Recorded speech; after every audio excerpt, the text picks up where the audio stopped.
గౌరవ ముఖ్యమంత్రి శ్రీ రేవంత్ రెడ్డి గారికి, గౌరవ ఉప ముఖ్యమంత్రి మిత్రులు ఆత్మీయులు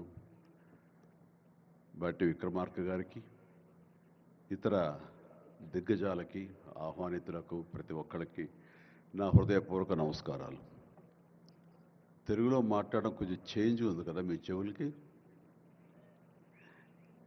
so let me have the privilege in talking our mother tongue. ఇక్కడ మీ అందరికీ అనిపించవచ్చు, ఇక్కడ ఉన్నటువంటి ఆహ్వానితుల్లో చీఫ్ గెస్ట్ ఒక్కొక్కళ్ళు ఒక్కొక్క రంగానికి సంబంధించిన వాళ్ళు, ఫైనాన్స్ రంగానికి సంబంధించిన వాళ్ళు, అలాగే మాజీ గవర్నర్ ఆర్బీఐ సుబ్బారావు గారు, అలాగే ఇతర ఫైనాన్స్ వ్యక్తులు, అలాగే ఆటోమొబైల్ దిగ్గజం మహేందర్ గారు, ఇంతమంది ఉండగా వీళ్ళల్లో చిరంజీవి ఏమిటి సినిమావాడు అనే భావం మీకు ఉండొచ్చు. మీకు కదా, నాకే ఉంది అది.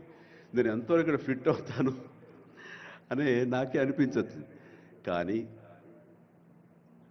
నా మీద ఎంతో గౌరవంతో ఒక సోదరుడుగా మన ముఖ్యమంత్రి గారు చిరంజీవి రావాలి అని నిన్న మన భట్టి విక్రమార్క గారిని, అలాగే IT and industrial minister Sridhar గారిని నా దగ్గరికి పంపించారు. సరిగ్గా వాళ్ళు వచ్చే సమయానికి ఇది ఏ పొజిషన్లో ఉన్నాను తెలుసా అండి? ఎవరో అమ్మాయితో డ్యాన్స్ వేస్తూ ఉన్నాను. చాలా ఇబ్బంది అనిపించింది అన్నపూర్ణ స్టూడియోలో. సో ఆ సమయంలో వాళ్ళిద్దరు కూర్చోబెట్టి షూటింగ్ ఆపేయంట్రా అని చెప్పి వారి ఇచ్చిన తర్వాత అంత ఆప్యాయంగా నన్ను ఆహ్వానిస్తుంటే, ఇంత గొప్ప సభకి, ఇలాంటి ఒక గొప్ప గ్లోబల్ సమ్మిట్కి, తెలంగాణ రైజింగ్ అంటూ ఒక గొప్ప ఇనిషియేషన్కి 2047 ఇది ఎట్లా ఉండాలి అనే ఆ ఊహ తన బ్రెయిన్ చైల్డ్ అయినటువంటి మన ముఖ్యమంత్రి గారు ఆహ్వానిస్తే అది చాలా ప్రివిలేజ్డ్గా ఫీల్ అయ్యాను, ఎంతో గౌరవంగా ఫీల్ అయ్యాను, ఎంతో ఆనందంగా ఉన్నాను. మీ అందరితో పాటు ఈ రోజున ఇక్కడ నేను పార్టిసిపేట్ చేయడం అనేది నాకు దక్కిన గొప్ప అవకాశం, గొప్ప అదృష్టంగా నేను భావిస్తున్నాను. అయితే ఇక్కడ కేవలం చిరంజీవికి మాత్రమే ఇచ్చారు, అందుకే చిరంజీవిని ఆహ్వానించి ఇక్కడ కూర్చోబెట్టారు అని నేను అనుకోవటం లేదు. ఇది రేవంత్ రెడ్డి గారికి సినిమా పరిశ్రమ మీద ఉన్నటువంటి గౌరవం, సినిమాల ఇంపాక్ట్ ఈ సొసైటీలో ఎలాగ ఉంటుందో బాగా తెలిసిన వ్యక్తిగా వాళ్ళందరి తరపున ఒక వ్యక్తి ఉండాలి కాబట్టి చిరంజీవిని ఆహ్వానించారని మాత్రమే అనుకుంటున్నాను. ఈ రోజు నేను ఒక చిరంజీవిగా రాలేదు, చిత్ర పరిశ్రమ తరపున ఒక ఏజెంట్గా, వాళ్ళ రిప్రజెంటేటివ్గా నేను ఈ రోజున వచ్చాను, ఇక్కడ ఆహ్వానించబడ్డాను. కాబట్టి దానికి ప్రత్యేకించి పరిశ్రమ తరపున శ్రీ రేవంత్ రెడ్డి గారికి మనస్ఫూర్తిగా నా హృదయపూర్వక ధన్యవాదాలు తెలియజేస్తున్నాను.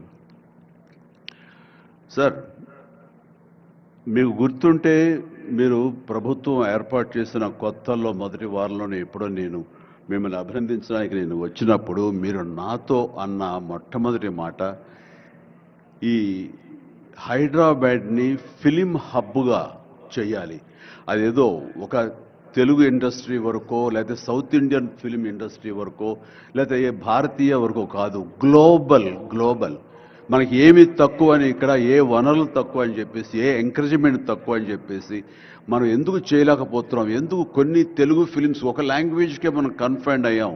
కాబట్టి నా ఉద్దేశంలో ఇది గ్లోబల్గా అన్ని రకాల ఇండస్ట్రీస్, ఇతర లాంగ్వేజ్ నుంచి సినిమా వాళ్ళు ఇక్కడ రావాలి, ఇక్కడ షూటింగ్ చేసుకోవాలి, అది నా ధ్యేయం అని అన్నప్పుడు చాలా ధైర్యంగా మాట్లాడుతున్నారు. చాలా అది నిజం కుదురుతుందా?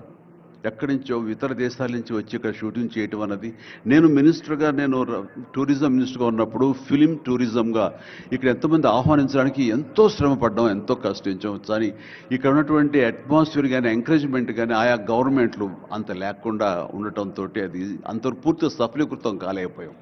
ఆ ఉద్దేశంతో నేను ఎంతో కొంచెం స్కెప్టికల్గానే ఉన్నాను. ఎంతవరకు కుదురుతుంది, ఈయన డ్రీమ్ సక్సెస్ చేయగలరా అని అనుకుంటూ, మీరు ఏమైనా చేయండి, మీ గైడెన్స్ ఇవ్వండి, మీరు ఏం చెప్తే దాన్ని ఫాలో అవడానికి మేమందరం రెడీగా ఉన్నామని ఒక మాట ఇచ్చి మాత్రం అన్నాను. కానీ విత్ ఇన్ నో టైం ఇంత పెద్ద ఎత్తున ఈయన అన్ని రకాల సెక్టార్స్ వాళ్ళని ఇన్వైట్ చేసి గ్లోబల్గా అందరినీ వెల్కమ్ చేసి ఈ రోజున అందులో ఒక పార్ట్గా సినిమాలను కూడా ఆయన వెల్కమ్ చేస్తున్నారంటే కనుక అది హ్యాట్స్ ఆఫ్. అది ఆయన ఒక్కరి వల్లే అయ్యింది. అన్నది అన్నట్టుగా కాకుండా అన్నది సాధ్యం చేసేలాగా ప్రాక్టికల్గా ఈ రోజున మనందరం చూస్తున్నాము. ఇది చాలు, డెఫినెట్గా ఆయన అనుకున్నది సాధిస్తారనే ప్రగాఢమైన నమ్మకం నాకు ఏర్పడింది. ఎందుకంటే ఆయన అన్నది హైదరాబాద్ అనేది సెంట్రల్ లొకేటెడ్ మన కంట్రీలో. ఏ ఇతర ఇంపార్టెంట్ సిటీస్కి వెళ్ళాలని సరే 1 అవర్ డిస్టెన్స్లోనే ఉంది. మేబీ ఢిల్లీ ఇంకొక 1 అవర్ పడుతుందేమో తప్ప. అండ్ ఇక్కడ లేని లొకేషన్స్ ఎక్కడ లేవు, ఎక్కడ లేకుండా పోలేదు. మనకు మంచు కొండలు ఉన్నాయి, థార్ డెజర్ట్స్ ఉన్నాయి, అడవులు ఉన్నాయి, వర్షాలు పడే ఉన్నాయి, లాంగెస్ట్ బీచ్లు మనకు ఉన్నాయి. ఏమి తక్కువ, ఏ లొకేషన్స్ తక్కువ, ఏ వనరులు తక్కువ. ఇక్కడ పని చేయడానికి వాళ్ళకి స్కిల్ డెవలప్మెంట్ చేయగలిగితే కనుక పని చేయడానికి ఎంతోమంది ముందుకు వచ్చి సినిమా పరిశ్రమ ద్వారా ఉపయోగపడి వాళ్ళ కుటుంబాలకు వాళ్ళు ఉపయోగించుకుంటారు. ఇది ఆ పొటెన్షియల్ పూర్తిగా ట్యాప్ చేయలేదు అన్న మాట వాస్తవం. వారు అది నేను అంగీకరిస్తూ మా సలహాల కోసంగా ఆయన కొన్ని సెమినార్లు ఫ్యూచర్లో నడిపిస్తామన్నారు.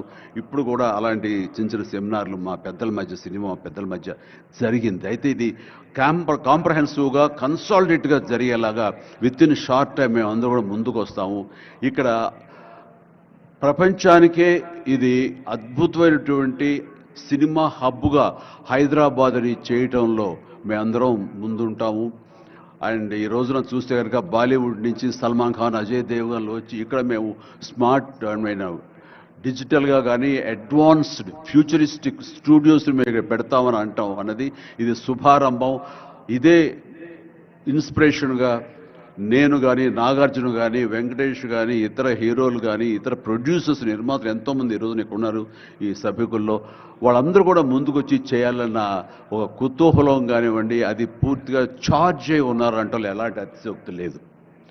అండ్ ఈ రోజున ప్రపంచపరంగా చూస్తే సినిమా ప్రభావం ఎంత ఉంటుంది, ఈ సాఫ్ట్ పవర్ ఎంత ఉంటుందన్నది నేషనల్ వైడ్గా కూడా కేంద్ర ప్రభుత్వం కూడా వేవ్స్ అనేది ఒకటి ప్రారంభించి అందులో మమ్మల్ని అందరూ కూడా పార్ట్ చేశారు. అంటే ఎకనామికల్గా అది ఎంత పవర్ ఇస్తుంది, మన కంట్రీ జీడిపికి ఎంత కంట్రిబ్యూట్ చేస్తుందో అనడానికి బాగా వాళ్ళందరికీ తెలిసిన వాళ్ళు కాబట్టి సినిమా మీద అంత దృష్టి పెట్టారు. సినిమాని కేవలం పేరు తీసుకురావడమే కాకుండా ఎంతో కంట్రిబ్యూట్ చేస్తుంది, ఎంతోమందికి ఎంప్లాయ్మెంట్ జనరేట్ చేస్తుంది, ఎంతోమందికి ఉపాధి కల్పిస్తుంది. అంటే ఉదాహరణకి కొరియా తీసుకుంటే కనుక కొరియాలో బిగినింగ్ ఇనీషియల్గా వాళ్ళందరూ యూత్ అనేవాళ్ళు ఈవినింగ్ అయ్యేసరికి చాలా పక్కదారులు పడుతున్నారు, కొన్ని వ్యసనాలకి లోనవుతున్నారు.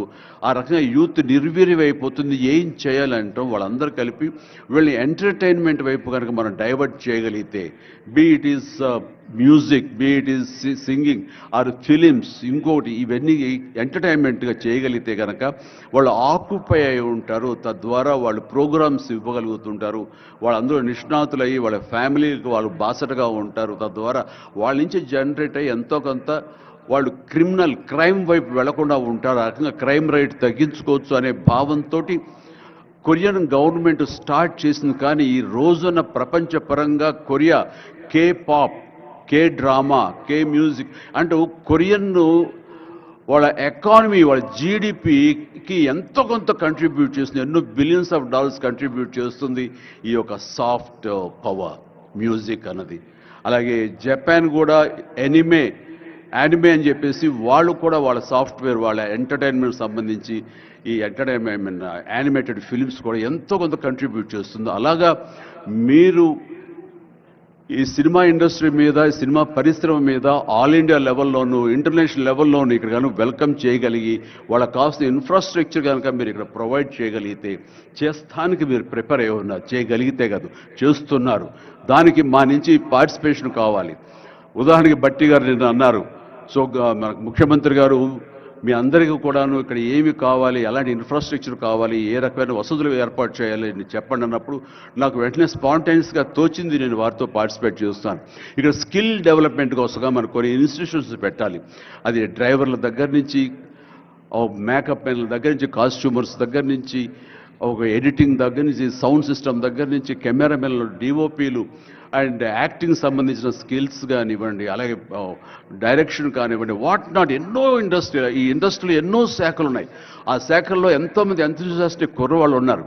వాళ్ళు చదువు ఒక మాదిరి చదివైనా సరే ఆ చదువు ఏం తెచ్చి పెడుతుంది అనుకుంటే కనుక ఈ రోజున గొప్ప గొప్ప డైరెక్టర్స్ ఉన్నారు. ఈ రోజున ఇంటర్నేషనల్ లెవెల్కి మన సినిమాలు తీసుకొస్తున్న డైరెక్టర్ వాళ్ళందరూ డిగ్రీ కూడా చదవలేదు. సో చదువు ఇది ఇంపార్టెంట్ కాదు, మీకున్న ఇంట్రెస్ట్ ఇంపార్టెంట్. ఆ ఇచ్చేటువంటి గవర్నమెంట్ ఆఫ్ తెలంగాణ ఈ రోజున మనకి ఇస్తున్న ఈ అవకాశాలను సద్వినియోగం పరుచుకుని మీరందరూ కనుక రాగలిగి ముందుకు వచ్చి ఈ యొక్క ఇన్ఫ్రాస్ట్రక్చర్ సంబంధించి వీళ్ళు ఇచ్చిన ఫెసిలిటీస్ని వినియోగించుకుంటూ స్కిల్ డెవలప్మెంట్ ముందు చేసుకోగలిగితే కనుక మీరు ఎక్కడికి వెళ్ళినా సరే వాళ్ళు ఎంతోమంది వెబ్ సిరీస్ తీస్తున్నారు, అలాగే టీవీ సీరియల్స్ తీస్తున్నారు, సినిమాలు తీస్తున్నారు, పెద్ద సినిమాలు తీస్తున్నారు, చిన్నవి తీస్తున్నారు. అలాగే ఈ రోజున కేవలం స్క్రీన్ మీదే కాకుండా మొబైల్కి సంబంధించినటువంటి సినిమాలు కూడా చాలామంది తీయటానికి రేటు సమాయత్తం అవుతున్నారు. ఇది ఫ్లిప్ అని ఇంటర్నేషనల్గా వస్తుంది. ఇప్పుడే మహేంద్ర గారు నాతో మాట్లాడుతూ ఈ వర్టికల్ సంబంధించిన ఫిలిమ్స్ 3 minutes నిడివి అయితే 10 minutes మ్యాక్సిమం 10 minutes నిడివి ఉన్నటువంటి సినిమాలు మనం చేయగలిగితే అది ప్రతి వాళ్ళ చేతుల్లో ఉండి అది వాళ్ళందరూ ఎంటర్టైన్ చేయగలుగుతుంది. దానివల్ల ఎంతో ఎకానమీ మనం డెవలప్ చేయొచ్చు, ఎంతోమందికి ఉద్యోగ అవకాశాలు ఇవ్వచ్చు. నేను దాన్ని ఇనిషియేట్ చేస్తానంటూ మహేంద్ర గారు చెప్తూ వచ్చారు. సో ఇవన్నీ కూడా ఇది సాదాసీదాటువంటి కాదు. సినిమా ఏదో ఆడుతుంది, 2 రోజులు డబ్బులు తెచ్చి పెడుతుంది, వాళ్ళు ఏదో మిగుల్చుకుంటారు కోట్లు అంటే తేలిగ్గా చూడదు. దీని వెనకాల చూస్తే కనుక లక్షలాది మంది యూత్ ఈ అవకాశాన్ని సద్వినియోగపరుచుకుని అభివృద్ధిలోకి రావచ్చు, పేరు ప్రఖ్యాతులు సంపాదించవచ్చు. తద్వారా ఇన్ రిటర్న్ మీరు కూడా ఈ కంట్రీకి, మన తెలంగాణకి మీరు ఎంతో కొంత ఎకనామికల్గా మన గ్రోత్ అవడానికి ఆర్థికంగా కూడా మీ సపోర్టు లభిస్తుంది. ఇది మ్యూచువల్లీ రిసిప్రోకల్. కాబట్టి ఈ రోజున ఇక్కడ స్టూడియోకి స్థలాలు ఇస్తామంటున్నారు. స్కిల్ డెవలప్మెంట్కి కావాల్సిన క్లాసెస్ కావాల్సిన ఫ్యాకల్టీస్ కనుక అధ్యాపకులు మనం తెచ్చుకుంటే వాళ్ళ ద్వారా ఎంతోమంది ట్రైనింగ్ ఇచ్చిన వాళ్ళం అవుతాము. ఇది సద్వినియోగపరచుకోండి. దీని మీద మన ఇండస్ట్రీలో పెద్దలు కూడా సీరియస్గా ఆలోచించండి. దీని మీద నేనైతే సీరియస్గా తీసుకున్నాను, వారితో అదే అన్నాను. మీరు ఒక సెమినార్ లాంటిదో లేకపోతే చిన్న క్లోజ్డ్గా మీరందరూ నాకు ఇన్వైట్ చేయగలిగితే కనుక ఇలాంటివి ఏమైనా సదస్సులు మాకు చిన్న ఎత్తులో సినిమాకు సంబంధించి మీరు చేయగలిగితే కనుక మేమందరూ దీన్ని మరింత ముందుకు తీసుకువెళ్ళి మీ కళ ఏదైతే ఉందో, మీ బ్రెయిన్ చైల్డ్ ఏదైతే ఉందో దాన్ని ముందుకు తీసుకెళ్ళి ప్రపంచం మొత్తం ఎంటర్టైన్మెంట్ రంగానికి సంబంధించి ఈ తెలంగాణ వైపు, ఈ హైదరాబాద్ వైపు మనం చూసేలాగా చేస్తామనే ధైర్యం నాకుంది, భరోసా ఇస్తున్నాను. నా వంతు కృషి నేను చేస్తాను. నా ఈ అవకాశం ఇచ్చేందుకు ధన్యవాదాలు మా ముఖ్యమంత్రి గారికి, అలాగే ప్రతి ఒక్కరికి నా హృదయపూర్వక ధన్యవాదాలు మరొకసారి తెలియజేస్తున్నాను, ముగిస్తున్నాను. జై తెలంగాణ, జై హింద్. ధన్యవాదాలు సార్. మీరు మా చెవులకు పట్టిన తుప్పును వదిలించారు తెలుగులో మాట్లాడి. ఇప్పుడు శ్రీ సుమన్ బెర్రీ గారు, Shri vice chairman NITI Aayog. I request sir to kindly address the gathering.